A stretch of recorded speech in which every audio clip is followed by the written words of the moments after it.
इस कहानी की शुरुआत होती है जंगल में भागते हुए एक आदमी को दिखाने से जो किसी से बच के भाग रहा था। अब जो भी इस पर हमला कर रहा था हम उसे नहीं देख पाते, पर वो जो भी था इस पर ब्लेड से हमला कर रहा था। भागते भागते ये आदमी जिसका नाम जेक है एक पहाड़ की चोटी पर आ जाता है। उसे एक ब्लेड भी लग गया था, इसीलिए मजबूरन उसे सामने पानी में कूदना ही पड़ता है। एक पत्थर से उसका सिर टकरा गया था, इसीलिए वो फौरन बेहोश हो जाता है। फिर रात को मछुआरों की कश्ती वहाँ से गुजर रही थी जो जेक को देख लेती है और कश्ती में उसे ले आए थे। और क्योंकि वो काफी जख्मी था इसीलिए अपने घर लाकर उसका इलाज करती है। मछुआरे की वाइफ जेक के ऊपर एक निशान देख लेती है जिसके बारे में वो अपने हस्बैंड को बता रही थी। ये लोग जेक को अपने पास नहीं रख सकते थे, घर छोटा था इसलिए पास ही बने आर्मी कैंप में ले जाने का फैसला करती है। क्योंकि शक्ल से लग रहा था कि कोई सोल्जर ही है। कैंप में पहुंचकर मछुआरे की वाइफ बताती है कि टांके मैंने इसके जख्म पर लगा दिए हैं, तो अब इसे आप अपने पास रख लीजिए, हम नहीं रख सकते। अब उसकी जुबान किसी को भी समझ नहीं आ रही थी, तो ट्रांसलेटर उसकी बात अपने सीनियर ऑफिसर को समझाता है, पर ये ट्रांसलेटर अपने काम में काफी बेकार था, इसीलिए वो उल्टा सीधा मतलब ही सबको बताता है जो किसी को भी समझ नहीं आती। अब वो औरत अपनी जुबान में समझाती है कि हर 6 साल के बाद मंदिर में एक डेथ वॉरियर यानी मौत का योद्धा आता है जो किसी को नहीं छोड़ता, इसीलिए सब मरने वाले हैं। पर जी को यही छोड़ने के बाद ही औरत वापस अपने घर आ जाती है। फिर जब उसे होश आती है तो एक ऑफिसर उससे पूछताछ करने के लिए आई थी, यानी कि वो कौन है और उसका क्या मकसद है। पर जी को कुछ भी याद नहीं था, यहाँ तक कि अपना नाम भी नहीं। ऑफिसर कहती है कि हमने तुम्हारी तस्वीरें और उंगलियों के निशान ले लिए और अब जल्दी हम ये पता लगवा लेंगे कि तुम कौन हो। तुम्हारा डेटा बेस पर भेज दिया गया है। ऑफिसर उसे एक डिवाइस दिखाती है, साथ ही ये भी बताती है कि ये हमें तुम्हारे पास ही मिली थी। जी को उस डिवाइस के बारे में भी कुछ याद नहीं आ रहा था। वो बस इतना कहता है कि मेरे ख्याल से इस डिवाइस को ये पता लगवाने के लिए इस्तेमाल किया जाता है कि किसी जगह पर शुआएं और गैसेस है या नहीं और मेरा बाकी सामान किधर है। ये सुनकर ऑफिसर को उस पर शक होने लगता है कि जरूर ही कुछ छुपा रहा है और बस कुछ याद ना आने का ड्रामा कर रहा है। तो इसीलिए सीनियर ऑफिसर को गुस्सा आ गया था। वो जी को कहता है कि मेरे ख्याल से तुम ऐसे प्यार से अपना मुंह नहीं खोलोगे, हमें दूसरा रास्ता इख्तियार करना पड़ेगा। दरअसल ये उसे मानकर मुंह खुलवाना चाहती थी और अब एक ऑफिसर जैसे उसे मारने लगता है तो जेक उसे पकड़ लेता है, गोली से उस पर हमला करके उसे नीचे गिरा देता है। जिसके बाद एक और ऑफिसर जैसे उसे मारने के लिए आगे बढ़ता है, जेक उसे भी टांग से मारकर गिरा देता है। बड़े ही अलग अंदाज में वो सबको मारता जा रहा था। बेशक उसे कुछ याद नहीं था पर अपने लड़ने के सारे स्टाइल याद थे, इसलिए वहाँ का कोई भी सोल्जर उसके सामने टिक नहीं पा रहा था। तभी यहाँ वो ऑफिसर आती है। बाकी को तो जितनी देर कर दिया था पर वो चुटकी से उसे इंजेक्शन लगा देती है जिससे वो बेहोश हो जाता है। होश आने पर ऑफिसर उसे दोबारा वही सवाल करती है कि तुम कौन हो, तुम्हारा मकसद क्या है, तुम कोई जासूस तो नहीं। तब जे कहता है कि मुझे सिर्फ इतना याद है कि कुछ मछुआरों ने मेरी जान बचाई थी, पर मैं वहाँ पहुँचा कैसे ये मुझे नहीं याद आ रहा। बस मैं इतना जानता हूँ कि वो बहुत ताकतवर है, हम सबको मार डालेगा। जो सुनकर ऑफिसर काफी हैरान रह गई थी। वो जे को बाहर लेकर जाती है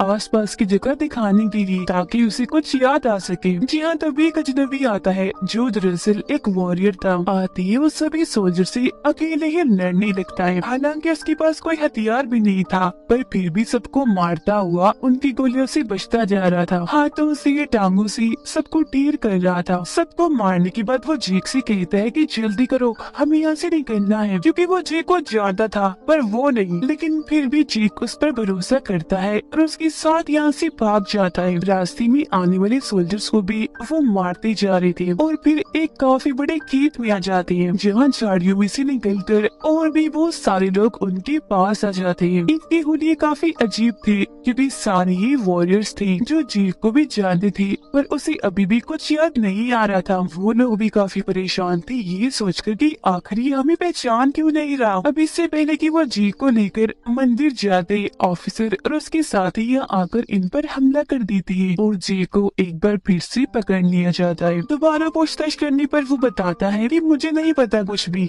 बस इतना जानता हूँ कि वो लोग मुझे जानते हैं, मेरा कोई ना कोई ताल्लुक तो है उनसे। और हाँ, मेरी बात सुनो गौर से, तुम सब यहाँ से भाग जाओ, यहाँ खतरा है, सब मारे जाओगे। मैं नहीं जानता कि ये बात मैं क्यों कह रहा हूँ, पर इसमें 100% सच्चाई है। और सुनो सुनो, मुझे याद आ रहा है कि मैं जंगल में भाग रहा था, किसी से बच गई। उसकी ये बात सुनकर ऑफिसर जेक और अपने सोल्जर्स के साथ जंगल में जाती है छानबीन करने के लिए, जहाँ पर जेक को कुछ कुछ याद आने लगता है। लेकिन इससे पहले कि वो सारी बात समझ पाता, तभी सोल्जर्स पर ब्लेड से हमला होने लगता है। लगातार जिस तरफ से ब्लेड आ रही थी, ये उस तरफ ही गोलियां चलाने लगती है। इन्हें अंदाजा नहीं हो रहा था कि दुश्मन कहाँ बैठकर इन पर हमला कर रहा है, इसीलिए कुछ सोल्जर्स तो मारे जाते हैं, जबकि कुछ अपनी जान बचाकर यहाँ से भाग गए थे।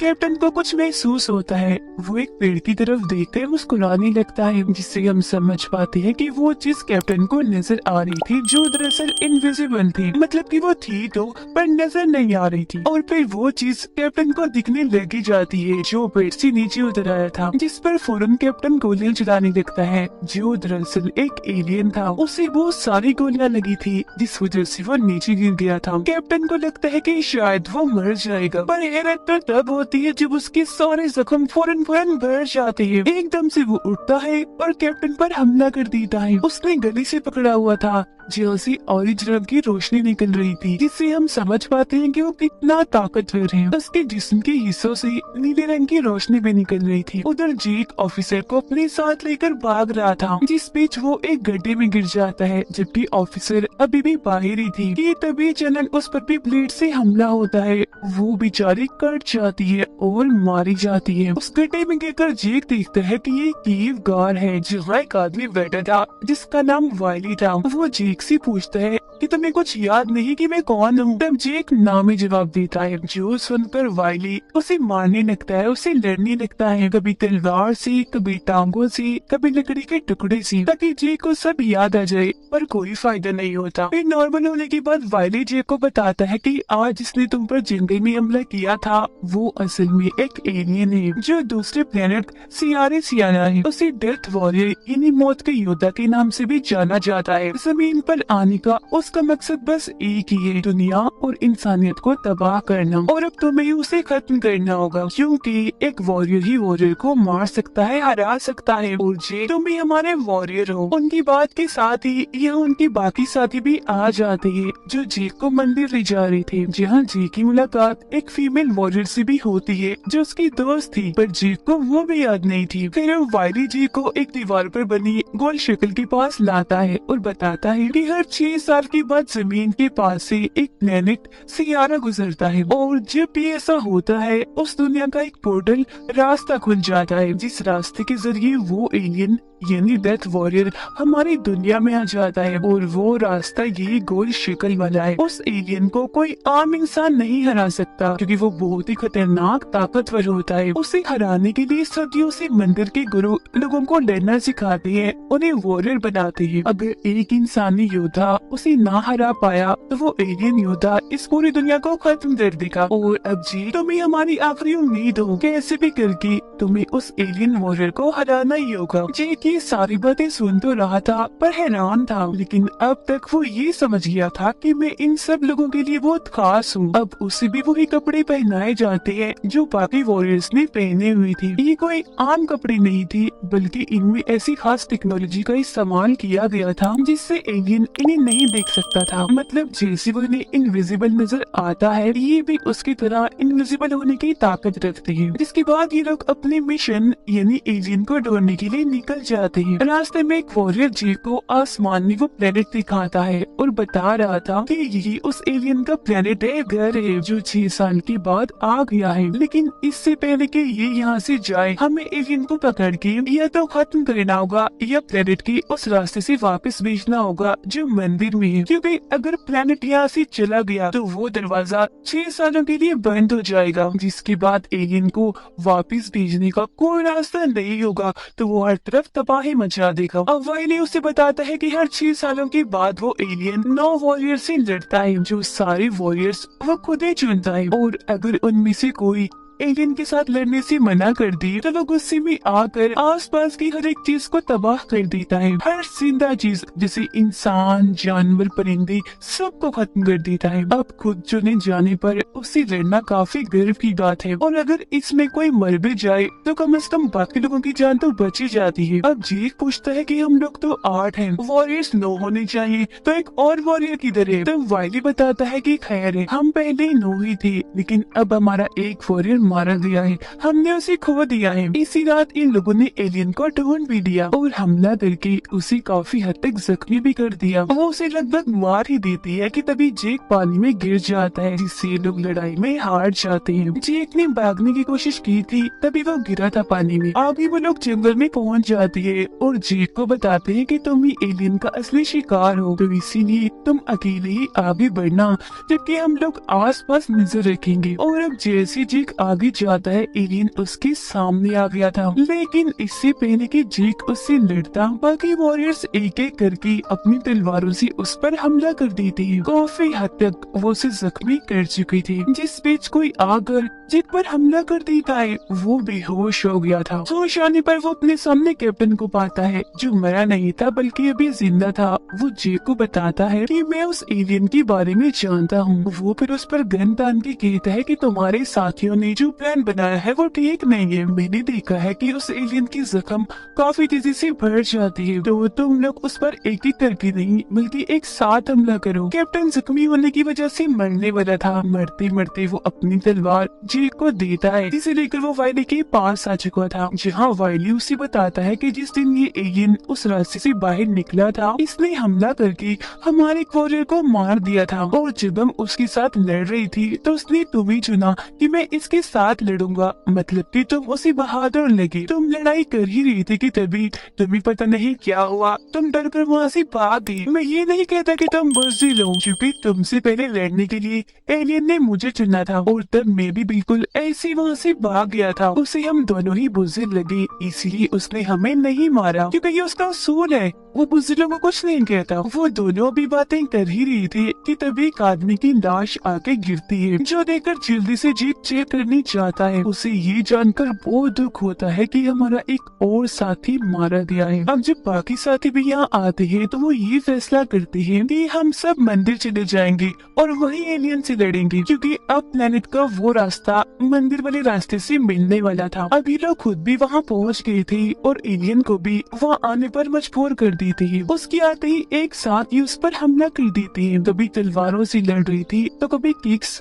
टांगे मार के, पर एक साथ लड़ने के बावजूद भी टिक नहीं पाते। वो अपनी और ताकत का इस्तेमाल करके उठा उठा के इन्हें दूर फेंकता जा रहा था। जब जेक ये देखता है तो दोबारा वहाँ से भागने की कोशिश करता है, तो इसीलिए अब वाइली को एलियन का सामना करना पड़ता है। दोनों के बीच काफी देर तक जबरदस्त लड़ाई चलती रहती है। तलवार बाजी की बराबर के टक्कर दे रही थी एक दूसरे को, पर आखिर में एलियन ने खतरनाक वार करके वाइली को मार गिराता है। अब इन्हें में फीमेल वॉरियर जेक को भागने से रोकती है और बताती है कि असल में वाइली मेरी डैड थे, उन्होंने ही मुझे लड़ना सिखाया और वॉरियर बनाया, जो बताकर वो दुखी होकर रोने लगती है। उसकी बातें सुनकर जेक को भी काफी दुख होता है, इसीलिए वो फैसला करता है कि अब मैं एलियन से नहीं भागूंगा बल्कि उसका सामना करूंगा। तभी इधर एक सोल्जर कुछ मछुआरों के साथ आता है, जो कुछ बॉम्ब्स भी लाया था। वाइली की बेटी यानी वॉरियर लड़ाई में जख्मी हो गई थी, इसीलिए मछुआरे की वाइफ उसका इलाज करती है। और तभी इधर आ जाता है वो एलियन, जो आते ही पहले अपने बाजू वाले गन और बाद में ब्लेड से इन पर हमला कर देता है। उसे देखकर सब अपनी जान बचाने के लिए छुप गए थे, पर मछुआरे की वाइफ को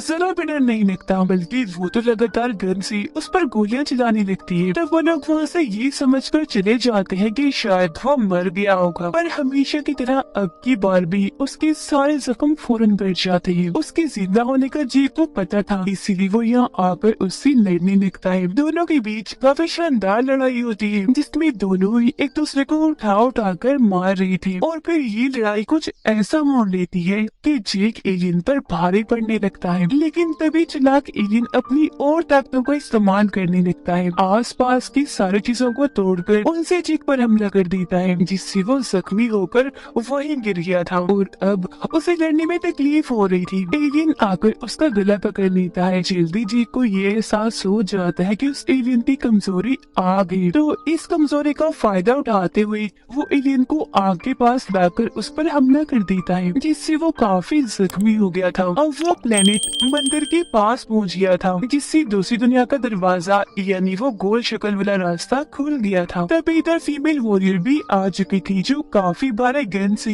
एलियन पर शूट करती है, जिससे उसके जिस्म में छेद हो गया था। तभी इधर सोल्जर आकर एक बॉम्ब जे की तरफ फेंकता है, जो बॉम्ब लेकर जेक उसे एलियन के जख्म में रख के टांग मार के उसे दूसरी दुनिया में फेंक देता है। फिर रास्ता बंद होने से पहले ही वहाँ काफी बड़ा धमाका हो जाता है, जिसमें एलियन की मौत हो जाती है, उसके जिस्म के टुकड़े टुकड़े हो जाते हैं और इसी के साथ वो रास्ता बंद हो गया था। सब कुछ नॉर्मल होने के बाद मछुआरे की वाइफ यहाँ आकर जेक को कहती है कि तुम असली वॉरियर हो, वाह तुम बहुत बहादुर हो। अब जाते जाते वो सोल्जर होटल की तरफ देखकर कहता है बाय बाय एलियन, अगले 6 सालों में मिलेंगे, जिसका मतलब था कि अगर कोई और एलियन होगा तो वो भी जरूर आएगा दुनिया को मिटाने के लिए। और इसी के साथ ये फिल्म इधर ही खत्म हो जाती है।